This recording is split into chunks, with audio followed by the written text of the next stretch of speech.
अच्छी और सच्ची खबरों की शुरुआत करेंगे। बात सबसे पहले मौसम की कर लेते हैं, क्योंकि नवंबर का पहला हफ्ता बीतने के साथ ही देश के पहाड़ी राज्यों में मौसम का मिजाज बदलने लगा है।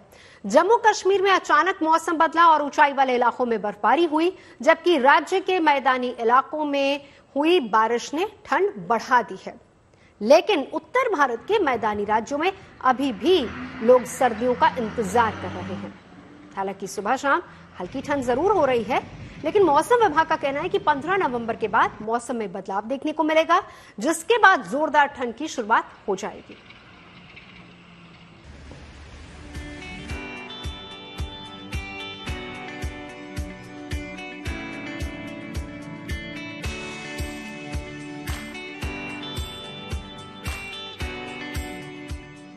पेड़ पर बर्फ, पहाड़ों पर बर्फ, रास्तों पर बर्फ, मकानों और दुकानों पर बर्फ। जहां देखो जिधर देखो सिर्फ बर्फ की चादर छाई हुई है। मनमोह लेने वाली ये तस्वीरें हैं जम्मू कश्मीर के ऊंचाई वाले इलाकों की, जहां सीजन की इस पहली बर्फबारी ने धरती के स्वर्ग के नाम से मशहूर कश्मीर की खूबसूरती को और भी बढ़ा दिया है। इस खूबसूरती को करीब से महसूस करने के लिए सैलानियों ने भी पहाड़ों का रुख शुरू कर दिया है, जिसका नतीजा ये है कि राज्य के पर्यटक स्थलों की रौनक सैलानियों के आने से बढ़ गई है। कोई परिवार संग मौज मस्ती के लिए पहुंच रहा है और कोई दोस्तों और रिश्तेदारों संग बर्फबारी का आनंद उठाने के लिए खींचा चला आ रहा है। हालांकि इस बर्फबारी के चलते कई रास्ते भी बंद हो गए हैं और इन रास्तों पर जगह जगह गाड़ियां फंस गई हैं, जिनकी जानकारी मिलते ही BRO और जम्मू कश्मीर पुलिस फौरन एक्शन में आई और उन्होंने बर्फ से बंद रास्तों को खोलना शुरू कर दिया ताकि आवाजाही को बहाल किया जा सके। ये तस्वीरें राजदान दर्रे के पास की है, जहां बीती रात 20 गाड़ियां बर्फ में फंस गईं, जिनमें करीब 40 लोग सवार थे। सूचना मिलते ही बर्फ के बीच ही सरकारी एजेंसियां इन कार सवार लोगों के रेस्क्यू में जुट गईं, जिसका नतीजा ये हुआ कि ये सभी सकुशल बच गए। मौसम विभाग ने भी अगले 24 घंटे में कश्मीर घाटी में और बर्फबारी होने का अनुमान जताया है, जिसे देखते हुए लोगों से सावधानी बरतने की अपील भी की गई है। पहाड़ों पर हो रही इस बर्फबारी से तापमान में भी गिरावट आई है। अगर इस वक्त श्रीनगर की बात करें, सोमवार की शाम को श्रीनगर का तापमान मात्र 12 डिग्री के आसपास था। दरअसल पिछले कई हफ्तों से कश्मीर में सूखे का मौसम चल रहा था। किसानों के साथ साथ आम लोगों को भी इस बारिश और बर्फबारी का इंतजार था और आने वाले दिनों में पहाड़ों पर हो रही इस बर्फबारी से न सिर्फ जम्मू कश्मीर में तापमान में गिरावट आएगी, बल्कि इसका असर उत्तरी राज्यों यानी दिल्ली तक भी देखने को मिलेगा। पहाड़ों पर भले ही बर्फबारी शुरू हो चुकी है, लेकिन उत्तर भारत के मैदानी राज्यों में लोग अभी ठंड की राह देख रहे हैं। हालांकि सुबह शाम गुलाबी ठंड जरूर पड़ रही है, लेकिन नवंबर का दूसरा हफ्ता शुरू होने के बाद जिस ठंड की उम्मीद की जा रही थी, वो अभी तक नजर नहीं आई है। मौसम विभाग का कहना है कि 15 नवंबर के बाद मौसम करवट लेगा और मैदानी राज्यों में भी जोरदार ठंड देखने को मिलेगी। जो भी वेस्टर्न डिस्टर्बेंस है बहुत फीवल है, मीन इतना कोई स्ट्रॉन्ग सिस्टम नहीं है। उसके प्रभाव से लाइट स्नोफॉल, हाई रीचेज और रेनफॉल एक्टिविटी जम्मू कश्मीर वगैरह में रहने का अनुमान है। उसके बाद 14 को एक सिस्टम फिर आ रहा है, तो वो उसका हमारा अनुमान है कि वो light to moderate rainfall snowfall देगा और उसके बाद 14-15 के बाद थोड़ा विंड पैटर्न चेंज हो सकता है, फिर टेम्परेचर्स में थोड़ी चेंजेस आने का अनुमान है। अगर मौसम विभाग का ये अनुमान सच साबित हुआ तो लोगों का ठंड का इंतजार बहुत जल्द खत्म होने वाला है। श्रीनगर से अशरफ आनी और दिल्ली से अनमोल बाली के साथ bureau report, good news today. और मौसम के बाद अब बात करेंगे देव दीपावली की, जिसका आयोजन आज से 3 दिन बाद बाबा विश्वनाथ की नगरी काशी में बहुत ही भव्य तरीके से फिर से होने जा रहा है। और इस बार देव दीपावली के मौके पर 17 लाख दीप से काशी के सभी 86 घाट रोशन होंगे, जिसकी तैयारियां इन दिनों जोर शोर से चल रही हैं। उम्मीदें जताई जा रही है कि इस साल देव दीपावली को देखने के लिए करीब 5 लाख पर्यटक काशी पहुंचेंगे, जो देव दीपावली के इस भव्य आयोजन के दौरान theme based laser show, electronic आतिशबाजी और कई धार्मिक और सांस्कृतिक कार्यक्रमों में हिस्सा लेंगे और उनको देख पाएंगे।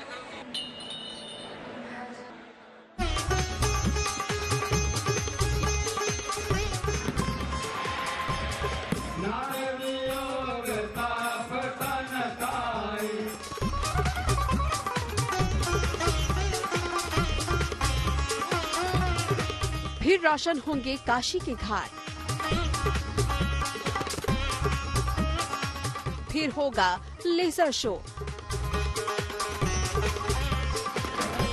और फिर होगी शानदार आतिशबाजी।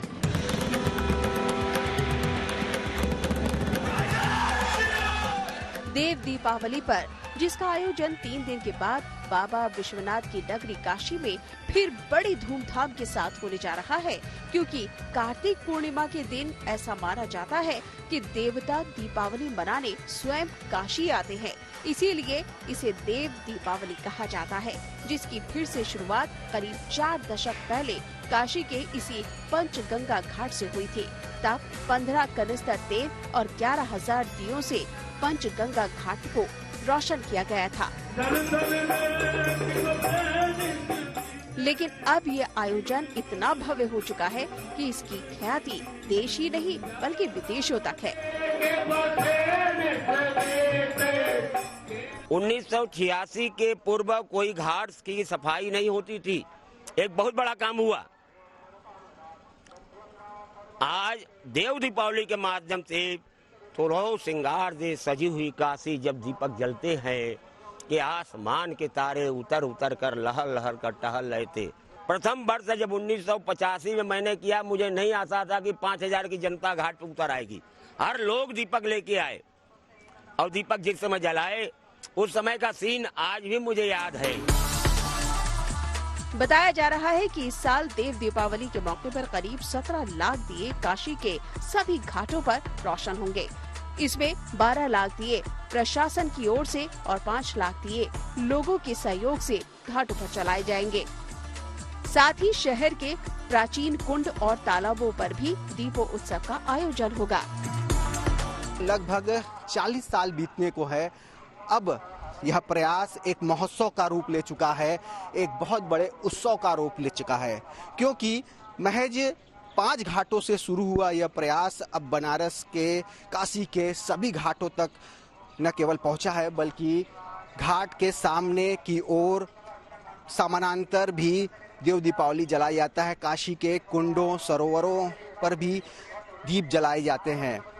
माना जाता है कार्तिक मास की पूर्णिमा के दिन यहाँ पर पंचगंगा घाट पर स्नान करने मात्र से पूरे कार्तिक मास का लाभ मिलता है। 17 लाख दियों से पूरी की पूरी काशी नगरी के गंगा घाट जगमग हो उठेंगे। साथ ही साथ लेजर शो होगा, ग्रीन फायर क्रैकर शो होगा, गंगा महोत्सव हो रहा है और लोगों की सहभागिता से तमाम आयोजन, तमाम कार्यक्रम हो रहे हैं।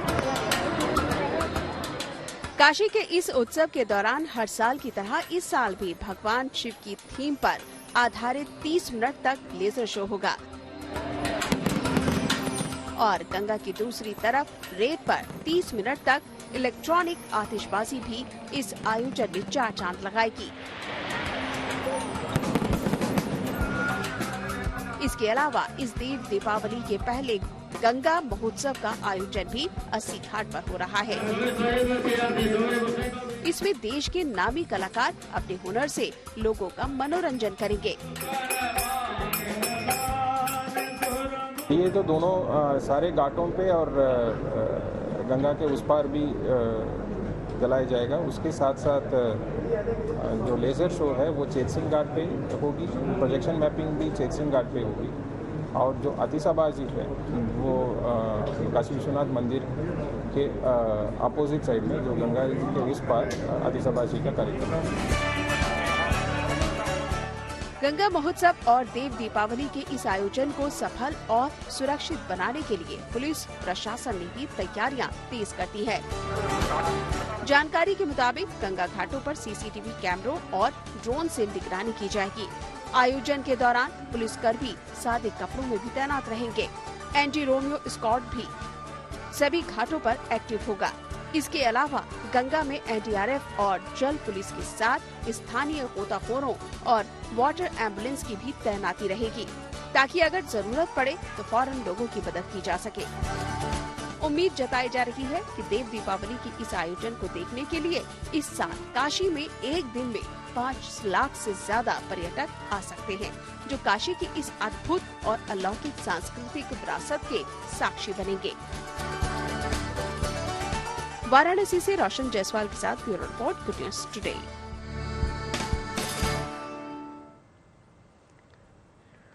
आगे बढ़ेंगे, अब बात करेंगे प्रयागराज में बदल रही गंगा की धारा की।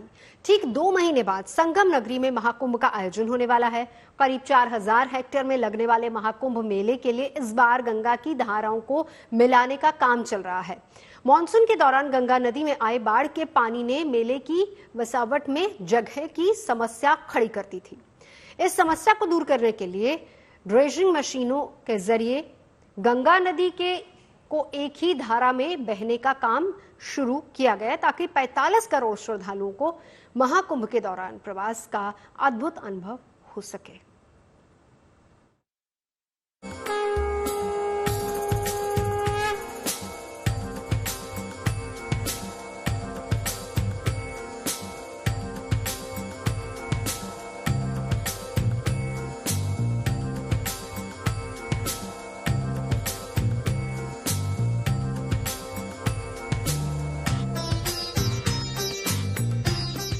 जनवरी को पौष पूर्णिमा के स्नान से शुरू होने जा रहे महाकुंभ में मां गंगा का स्वरूप बदला हुआ दिखेगा। प्रयागराज में शास्त्री ब्रिज से संगम ब्रिज तक जीवनदायिनी गंगा की धारा में एक रूपता होगी। जीवन के आरंभ से अंत तक अहम योगदान देने वाली गंगा नदी की अलग अलग धाराओं को एक करने की कोशिशें लगातार जारी है। मानसून के दौरान बाढ़ की वजह से गंगा, यमुना और सरस्वती की धारा के साथ आने वाली सिल्ट यानी गार्ड की वजह से संगम के बीच में कई टापू बन जाते हैं और रेत से बने इन आइलैंड का मेला की बसावट के लिए कोई इस्तेमाल नहीं हो पाता। हम जैसे हमारी गंगा जी का जो धारा है, हम चाहते हैं कि गंगा जी का एक धारा में प्रवाह रहे। आप देखते होंगे कभी कभी 2 या 3 धाराएं निकल जाती तो उसके बीच में जो भूमि निकलती है वो हमारे किसी प्रयोग की नहीं रहती है। इसलिए उसको हम लोग इस बार कोशिश कर रहे हैं कि उसको रिवर को एक चैनलाइज कर दें, मतलब उसका पूर्वी और पश्चिमी सिरा एक ही रहे, बीच में आइलैंड्स जैसे टापू जैसा निकलता है वो न निकले। पिछले महाकुंभ से पहले ही संगम क्षेत्र का 60% घाट कटान की वजह से प्रभावित हो गया था, जिसकी वजह से मेला क्षेत्र के लिए जगह की कमी पड़ गई। उससे सबक लेते हुए आईआईटी गुवाहाटी के सुझाव पर रिवर्स एनालाइजेशन तकनीक के तहत ड्रेजिंग मशीन की मदद से नदी के बीच से सिल्ट यानी गार्ड को निकालकर पूर्वी और पश्चिमी छोर पर घाट के क्षेत्र को दोबारा बढ़ाया जा सकता है। माघ मेले में आपने देखा होगा कि संगम का क्षेत्र काफी कट गया था, करीब 60% कटान हो गई थी। तो उसको रिक्लेम करने के लिए भी और धारा को चैनलाइज करने के लिए, दोनों पर्पज के लिए हम लोगों ने ये कार्य करा रहे हैं। इरिगेशन विभाग के माध्यम से इसे ड्रेजिंग कहते हैं। ड्रेजिंग की 3 मशीनें लगी हुई हैं, वे काम कर रही हैं और उम्मीद है कि हम लोग ज्यादा से ज्यादा क्षेत्रफल रिकवर कर लेंगे और रिवर को चैनलाइज करने में सफल होंगे। महाकुंभ के दौरान पवित्र स्नान के लिए आने वाले श्रद्धालुओं को ड्रेजिंग की प्रक्रिया का सीधा फायदा पहुंचेगा। उन्हें स्नान के साथ ही टेंट सिटी में रहने के लिए ज्यादा से ज्यादा जगह भी मिलेगी। पुराने जमाने में सुना होगा कि भगीरथी ने नदी की धारा को एक किया था, लेकिन अब इस कुंभ में भी सभी धाराओं को एक करने का काम चल रहा है। आप देखेंगे 3 मशीन लगाई गई है, जिसे ड्रेजर मशीन कहते हैं, और इस मशीन के जरिए जो संगम की अलग अलग धाराएं बह रही हैं उनको सब एक धाराओं में किया जा रहा है। खास बात यह है कि संगम में आने वाले स्नार्थियों यानी श्रद्धालुओं को नहाने के लिए एक तो प्लेटफॉर्म तैयार होगा, दूसरा श्रद्धालुओं को काफी सुविधाएं होंगी। शास्त्री ब्रिज से संगम ब्रिज के बीच करीब 12 किलोमीटर की दूरी में 3 ड्रेजिंग मशीन के अलावा बड़ी संख्या में मजदूर भी काम पर लगाए गए हैं। संगम की धाराओं को एक करने के लिए पहली बार ड्रेजिंग तकनीक का इस्तेमाल हो रहा है। ये मशीन मेड इन यूएसए है। ये मशीन का काम है कि किसी भी नदी का वो 500 मीटर दूर वो बालू फेंकता है। और ये सर ये मशीन जो है ये अमेरिका से आया है, वो वहाँ से बालू निकाल के यहाँ पे फेंक रहा है। यहाँ पे 7 मीटर 8 मीटर कहीं कहीं पे 10 मीटर पानी था, जो आज ये सिल्ट यहाँ पे डाल के एक प्लेटफॉर्म बना के तैयार कर दिया है। आस्था अध्यात्म से जुड़े महाकुंभ का आरंभ अगले साल जनवरी में होने जा रहा है। सनातन संस्कृति और धार्मिक इतिहास से जुड़ा ये उत्सव 45 दिनों तक चलता है। करीब 2 महीने के अंदर शुरू होने जा रहे महाकुंभ की शुरुआत 13 जनवरी को पौष पूर्णिमा के स्नान पर्व से होगी और समापन 26 फरवरी को महाशिवरात्रि पर होगा। हरिद्वार में गंगा के तट पर और नासिक में गोदावरी के तट पर कुंभ आयोजित किया जाता है। 12 साल पर प्रयागराज में गंगा, यमुना और सरस्वती के संगम पर महाकुंभ का आयोजन होता है। इस मौके पर नदियों के किनारे भव्य मेले का भी आयोजन किया जाता है, जिसमें बड़ी संख्या में पूरे देश से तीर्थयात्री आते हैं।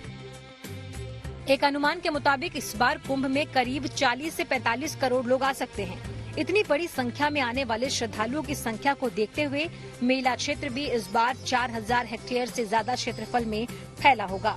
ऐसे में घाटों, अखाड़ों और यहाँ तक मंडपों को बेहतर तरीके से समाहित करने के लिए ज्यादा से ज्यादा जगह की जरूरत पड़ेगी, ताकि महाकुंभ में आने वाले श्रद्धालुओं को न सिर्फ आध्यात्मिक आनंद मिले, बल्कि उनका प्रवास भी आसान और सुविधाजनक हो। प्रयागराज से संवाददाता आनंद राज के साथ bureau report, good news today. पिछली बार 3200 हेक्टेयर में फैला मेला क्षेत्र इस बार 4000 हेक्टेयर से ज्यादा क्षेत्रफल में होगा और इस बार महाकुंभ से जुड़े मेले में आने वाली गाड़ियों के लिए 2000 हेक्टेयर में अस्थायी पार्किंग स्थल बनाए जा रहे हैं। महाकुंभ से जुड़े मेले में स्वच्छता बनाए रखने के लिए भी वहां पर 1.5 लाख से अधिक शौचालय बनाए जा रहे हैं।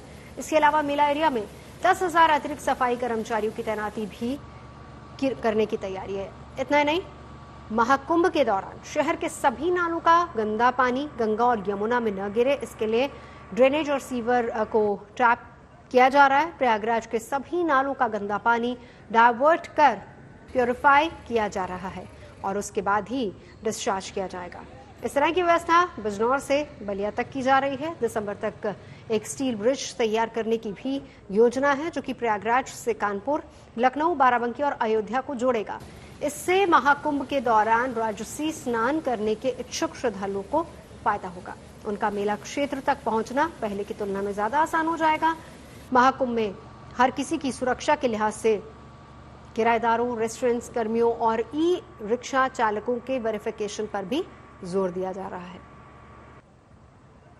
और अब आपको प्रभु श्री राम की नगरी अयोध्या की झलक दिखाते हैं, जहां पर विधि विधान के साथ पंचकोसी परिक्रमा शुरू हो गई है। कहा जाता है कि अयोध्या में पंचकोसी परिक्रमा से जन्म जन्मांतर के पाप धुल जाते हैं। तो वहीं नेपाल के जनकपुर धाम में राम बारात की तैयारियां चल रही हैं। यहां पर 5 साल बाद प्रभु श्री राम के भव्य विवाह समारोह और तिलक का आयोजन किया जाता है।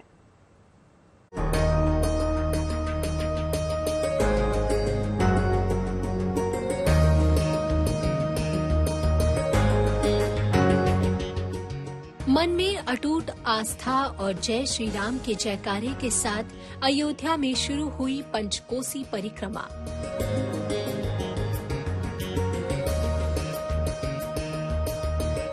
सोमवार को देवोत्सव एकादशी के पावन अवसर पर अयोध्या में पंचकोसी परिक्रमा का आरंभ हुआ। इस पंचकोसी परिक्रमा से भगवान राम के भक्तों की अनंत आस्था जुड़ी है। मान्यता है कि अयोध्या में पंचकोसी परिक्रमा से जन्म जन्मांतर के पाप धुल जाते हैं। पंचकोसी परिक्रमा में भक्तों की सहूलियत के लिए प्रशासन ने पूरे परिक्रमा मार्ग पर सीसीटीवी कैमरे लगाए हैं। श्रद्धालुओं की सुरक्षा के लिए बड़ी संख्या में पुलिस बल भी तैनात किया गया है। एक तरफ अयोध्या में पंचकोसी यात्रा में राम भक्तों की आस्था उमड़ रही है, वहीं दूसरी तरफ नेपाल के जनकपुर में राम बारात की तैयारियां भी तेज हो गई हैं। हर 5 साल बाद जनकपुर में प्रभु श्री राम के भव्य विवाह समारोह का आयोजन होता है। इस बार जो श्री सीताराम विवाह पंचमी महामहोत्सव बहुत भव्य और धूमधाम के साथ होने जा रहा है।